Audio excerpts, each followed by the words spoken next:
Jurkickson Profar is just a complete and utter dummy.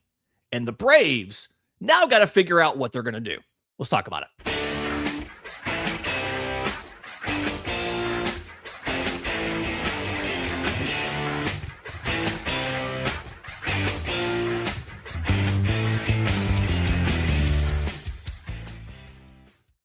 Yes, welcome on into a second episode of Braves Today here on Tuesday, March 3rd. I'm your host, Lindsey Crosby, award-winning baseball writer and podcaster.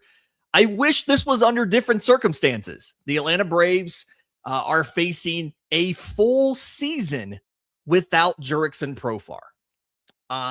Let's talk about what we know. Let's talk about the options the Braves have and how this is going to have to get fixed and all of that.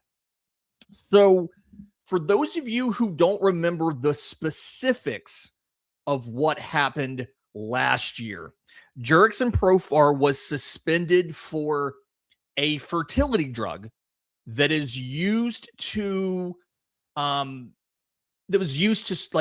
spur testosterone production. And he put out a statement, saying that he would never intentionally disrespect the game, blah, blah, blah, blah, blah, et cetera, et cetera.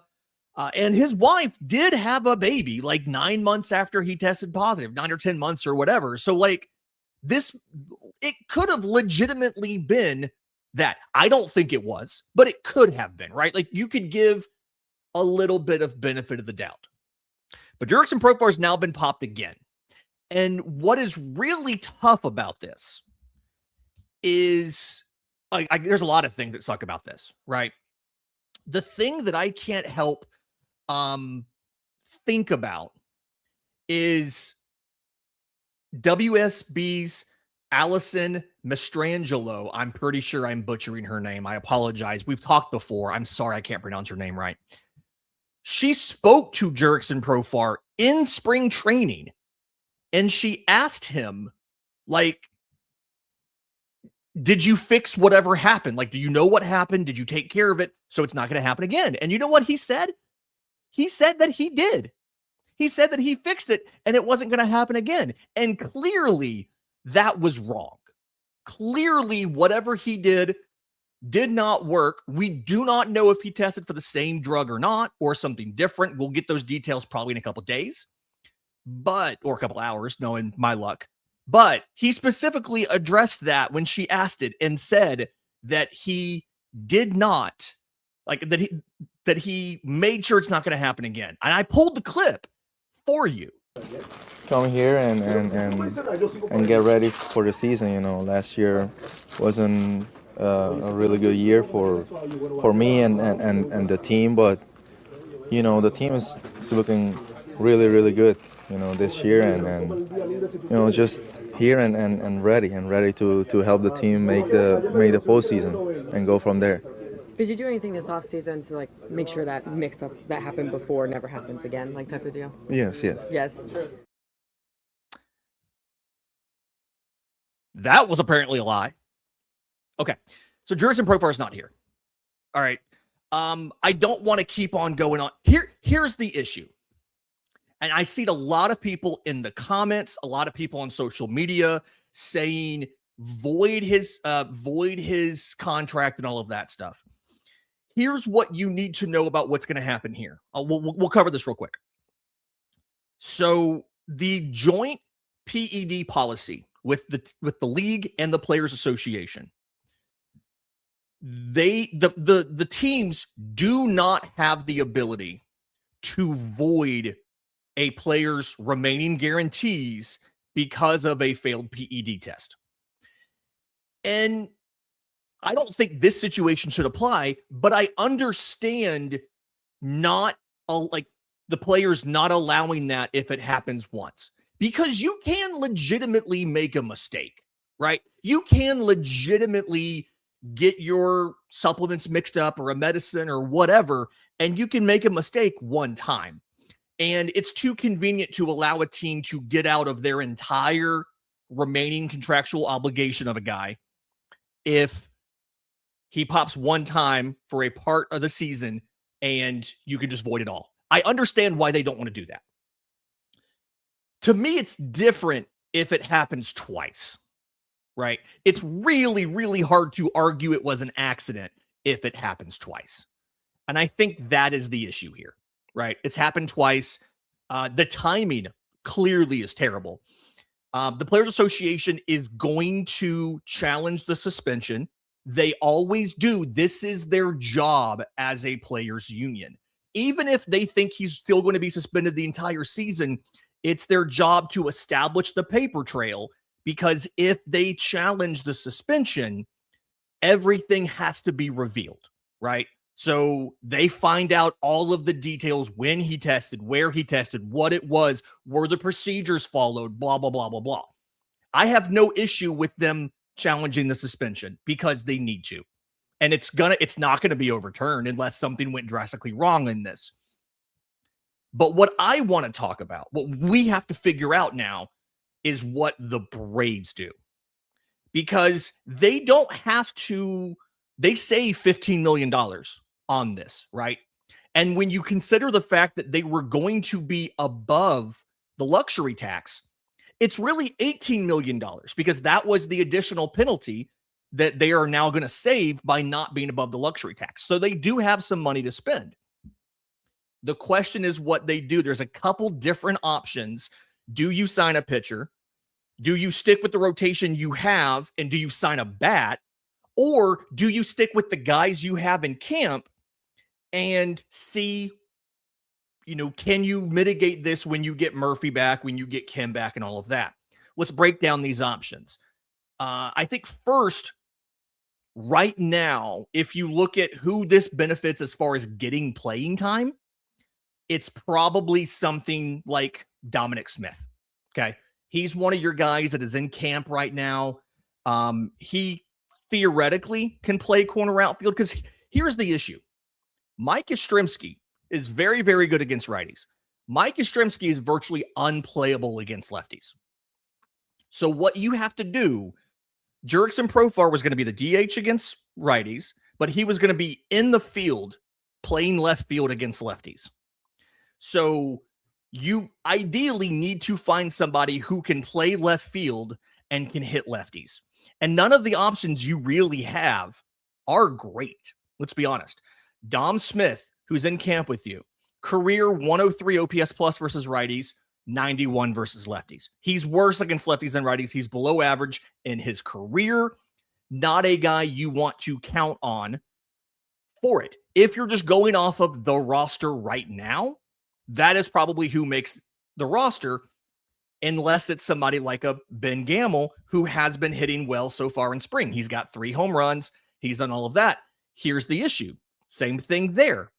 Ben Gamel, as a left fielder against lefties, career 92 OPS plus. Against righties, 102 OPS plus. He's better against righties than lefties.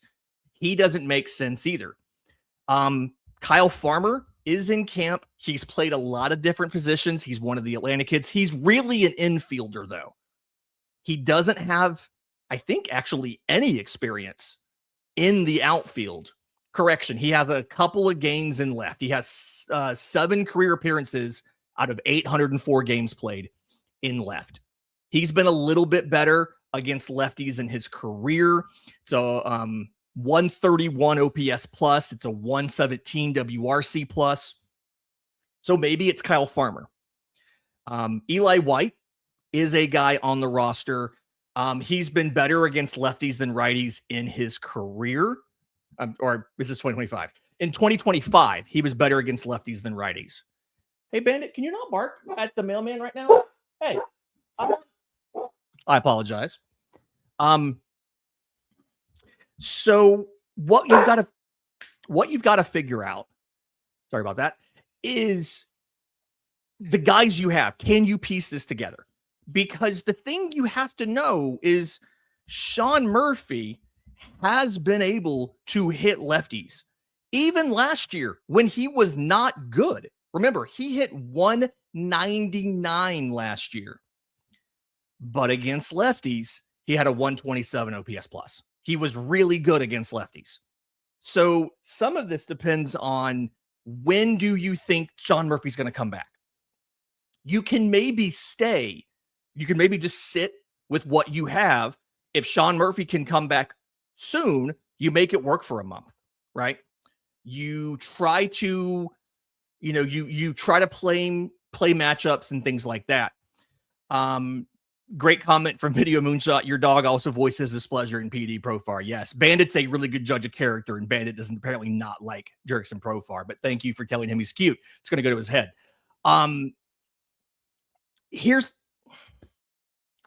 Let's talk about the guys that are available. There are a couple free agents. None of them are great options. And that's kind of the problem because so many guys just signed. But we'll talk about who's available next right here on Braves Today. Welcome back to Braves Today. Lindsey Crosby, really just kind of quick so I can put an ad into that later when the live is over. Jurkickson Profar, real quick. Somebody asked me, the teams had to know about this for a long time, right? And no, they don't find out anything until right before the suspension's announced. Like you maybe know a day or two before. The Braves acquired Stuart Fairchild, I believe the same day that Profar was suspended last year. So the timing of this just is terrible, though, right? It was clearly 5 games in last year, but now you just had a bunch of guys sign.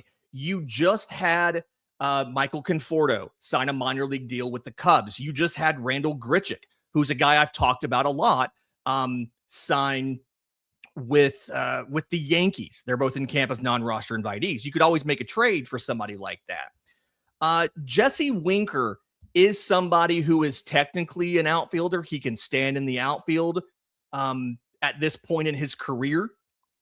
He is he's been pretty bad against lefties in his career, though, is the issue. That's come up a lot so far.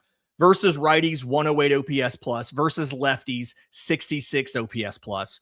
So he's really not been that good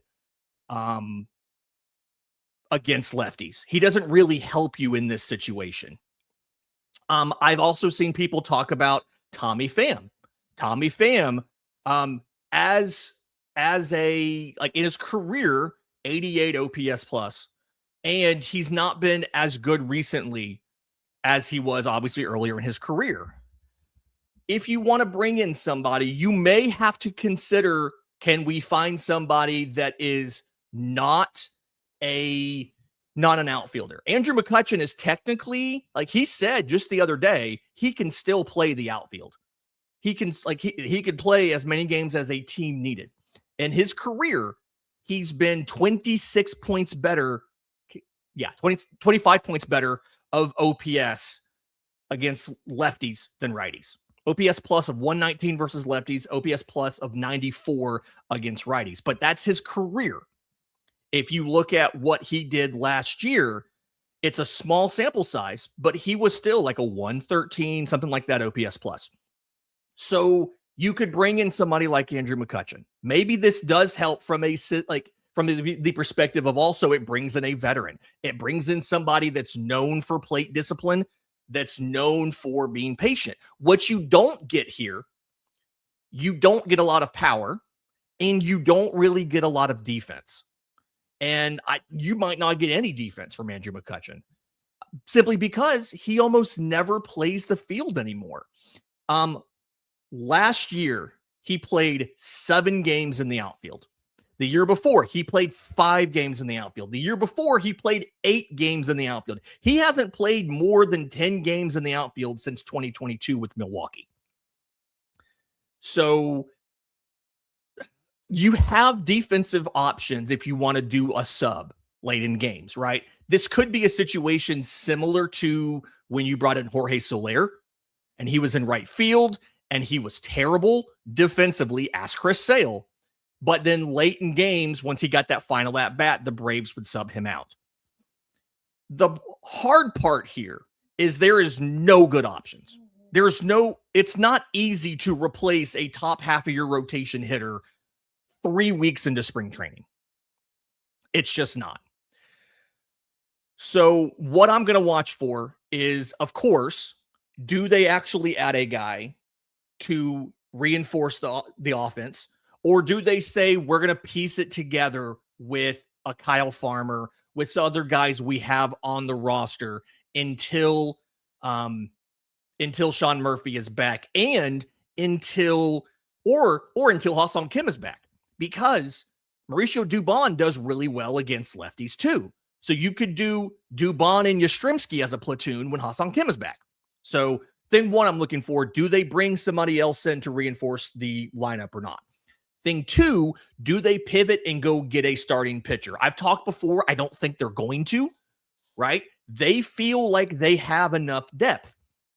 The one thing that they might try to do, and I don't want to get anybody's hopes up, this is all speculation, but do they re-engage some team about a trade, right?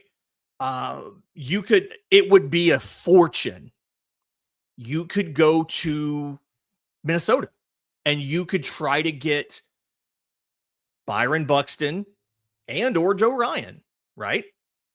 That's an option. I don't think they'll do that. It'll be incredibly expensive, but there you go. Do they reach out to Boston and say, hey, let's talk about Jarren Duran? It's going to be an expensive trade. Boston's going to want pitching. They traded a lot of their high minors pitching depth to get Sonny Gray and to get Wilson Contreras and a lot of those guys. But do the Braves look at making a trade? And if they do, one, is a pitcher coming back as well? Do they shoot high? I feel like this probably isn't going to happen, simply because Braves have no leverage here, right? And we know AA does not throw desperate money, right? He wants to win every deal. He wants the value to be there. And it's really going to be difficult to find a difference maker and them not be incredibly expensive at this point in the schedule here. I do want to address something everybody's kind of been asking. I've seen it in the chat a lot.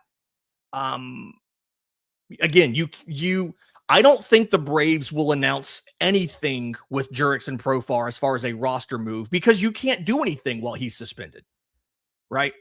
I do think now, given this second thing, there is a possibility that when he is officially reinstated from the suspension at the end of the season, it'll be after the season is over, the Braves release him. If they do that as of right now, they will be on the hook for the $15 million in salary for 2027. If there's no season played, obviously they don't have to pay that. I'm not banking on that being the case. I do think they'll play a season because media rights negotiations come up soon after. And I still want to hold out hope that in this upcoming CBA negotiation, shout out to Zach in the chat for making the same point I was about to make. I still want to hold out hope that because of this, there will be a conversation about if a player is suspended multiple times for PEDs, teams will have the ability to void a guarantee. Because again, there's nothing in the CBA that allows a team to get rid of a guy for a PED suspension and not have to pay his money. His money is still guaranteed. So it's possible that that's something that the Braves push MLB to ask to include in the new CBA is if a dude suspended multiple times, we can cut him. Question from Sweepy here. Does he still play the WBC? No. WBC is a MLB sanctioned event. He cannot play in the regular season. He cannot play in the WBC. Were the Braves to make the postseason, he couldn't come back for that. And he also can't play in any MLB partner league, right? Which is not only the Frontier League and things like that, but a lot of the foreign leagues are partner leagues with MLB. And so if you're suspended from MLB, you can't go play in the Dominican, right? You can't go play summer ball in Puerto Rico and things like that. I did see something else. Somebody asked about Marcell Ozuna, and the Braves had no way to know about this when Marcell Ozuna was signing. They've been pretty insistent. Walt Weiss has been pretty insistent all spring. They didn't want a full-time DH because they want to be able to rotate guys through, right? They want to be able to get guys a half day, get them off their feet. So they did not have the ability to go to Marcell Ozuna before he signed with the Pirates and say, hey, we want you to come back. We're going to need you because Profar is getting suspended. They likely did not find out about this until probably yesterday. Kind of given the time frames from when we learned what the Braves knew in last year, early in the season. They learned about it the day before it was announced. So they probably heard about this late yesterday, and they just haven't done anything. And Bubby puts it great. Profar kind of screwed the Braves here. If he had gotten suspended in November, in December, or whatever, if he had failed a test then, the Braves still had money. The Braves had a offseason plan. They could have more aggressively went after either an outfielder instead of Yastrzemski that was more well-rounded that could also hit lefties, or they could have gotten a second outfielder, like signed 2 outfielders. But in this situation, you're out of luck. And so we got to figure out what the Braves are going to do. Honestly, again, I've said it once already. My expectation, they might bring in somebody on a minor league deal, but I think they're going to kind of stand pat if they feel good about the health updates for either Ha-Sung Kim or Sean Murphy. Because again, if Ha-Sung Kim's back and playing shortstop, then Dubon can partner with Yastrzemski, and Dubon can handle the lefties. If Murphy comes back, he can be the DH against lefties, or I guess you can DH Baldwin against lefties. You just still have to find somebody to stand out in left field. But if you look at Atlanta's platoon lineups right now on Fangraphs, they have your lineup versus lefties. Jorge Mateo is your DH, and Eli White's your left fielder. I love Eli White. I like the idea of Jorge Mateo. He had a 30 WRC plus against lefties. You're just missing. You need to figure out something. We're going to see what your guys can do in spring. You got a lot of bats in camp.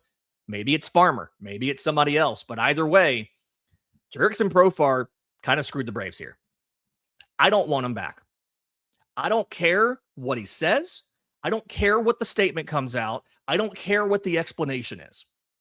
In the clubhouse was willing to welcome him back the first time it happened. That's probably out the window. I can't imagine after a second time there is any interest in that room, even from his countrymen, right? And I don't know how Ozzy Albies feels about this, obviously. I don't know how Chadwick Tromp feels about this. But I find it very unlikely that any of those guys want him back in that room. And as a fan, I don't want him back on my team. And so I still predict that he's going to end up being released at the end of the season. Reminder, you can't release him now. He's suspended. But when he's reinstated at the end of the year, he probably gets released at the same time or the very next day. We'll update more. I'll have more on tomorrow's show, all about everything. We know what the Braves say about it. They're going to put out a statement. They're going to do something like that. So we'll talk about all of that on tomorrow's episode of Braves Today. Thank you all for being here kind of suddenly. I wish it was under better circumstances. I am really proud of the show we dropped on Tuesday morning, the Pitching Nerd Show, all about the new pitches for Joey Wentz, Grant Holmes' work, J.R. Ritchie's new pitch that he created, all of that. So go check that out. It's in your podcast feeds before this one. And if you have any questions for us, let me know. I will do my best to try to answer those either in the newsletter or on the show tomorrow when we continue talking about the fallout of Jurickson Profar being a dummy. Until next time, this has been Braves Today.